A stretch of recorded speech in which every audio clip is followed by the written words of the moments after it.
Hello, and welcome to Vulnerable Moments with Miss E. Today is Wednesday, June 17th, 2020, and today's topic is sell your service, not your achievements.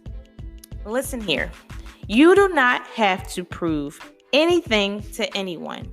What you need to do is show your value. Show how much your product, your service, your idea, your business, you in general will add value to that person, that organization, that business, or whatever it is that you're actually gearing this pitch towards. So let's start off with boldness. You have to boldly be who you are. You have to be your most true and authentic self. You have to be able to capitalize off your personal strengths. And the only way to know that is because you're confident in who you are and you understand exactly who you are and what your goal is.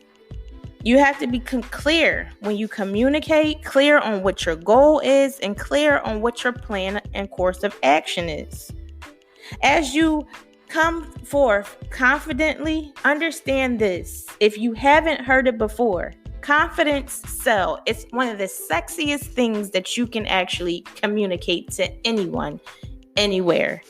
The other thing is you have to start pacing yourself. A lot of times, me included, we want to get through things so fast that we miss the points that we actually prepared for. We are kicking ourselves because we didn't actually mention those things that we actually should have covered.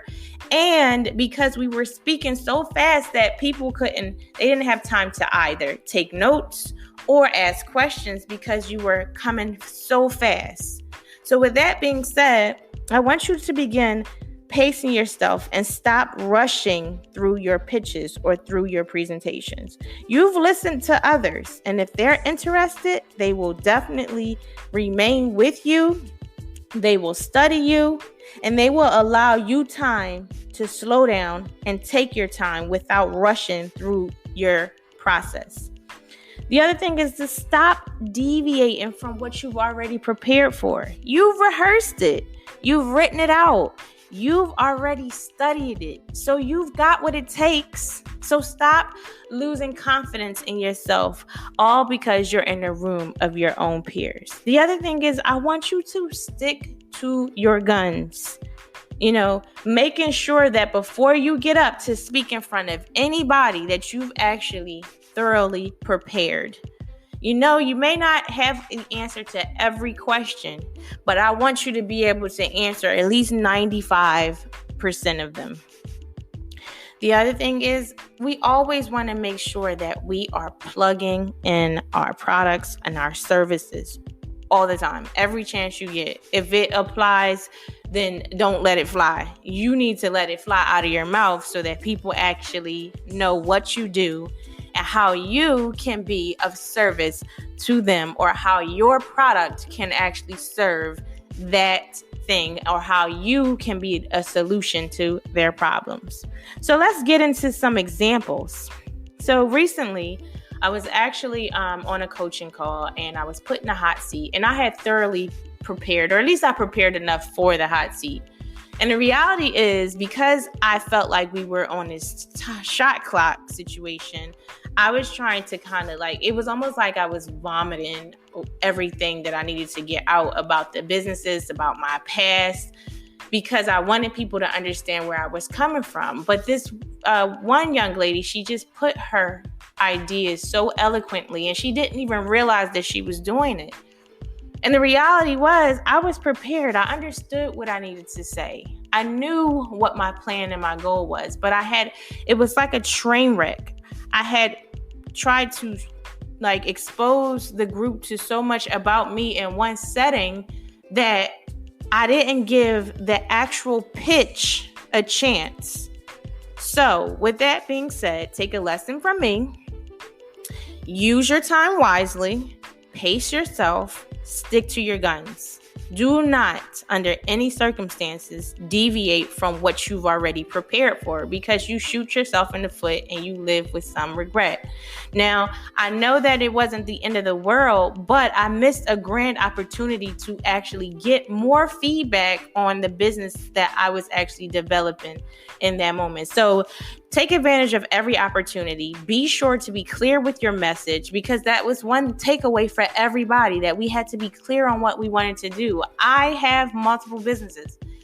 I have multiple products. I am now trying to introduce a service because I know that I'm good at this particular service, but I didn't have the opportunity to really get into the nooks and crannies, the nuts and bolts of this situation, because I rushed myself and I didn't stick to the plan. So that's an example for you about pacing yourself and sticking to your guns, especially when you've already prepared for it. I feel like there was some nerves that probably came into play, because maybe it wasn't nerves. I think I was just anxious to get it out there. And sometimes when you do that and you rush through something, it doesn't work out as planned. So you planned it, you prepared for it, stick to it. As far as being boldly you, let people see the authentic you. Stop putting on fronts. The last thing that I wanted to make sure that I say to you, and I've said it already in the beginning, you do not have to prove anything to anyone about your past. Just show the value that you add right now in this moment. Everybody is learning. We are all forever learning. As we can see from our local government and our national government, that they don't have all the answers. They have no idea about what is happening with this coronavirus. We've had so many different conspiracy theories. We've had so many different magical cures for it that flopped. So you're good. Thank you for listening to yet another episode of Vulnerable Moments with Miss E. You have an amazing day on purpose. God bless.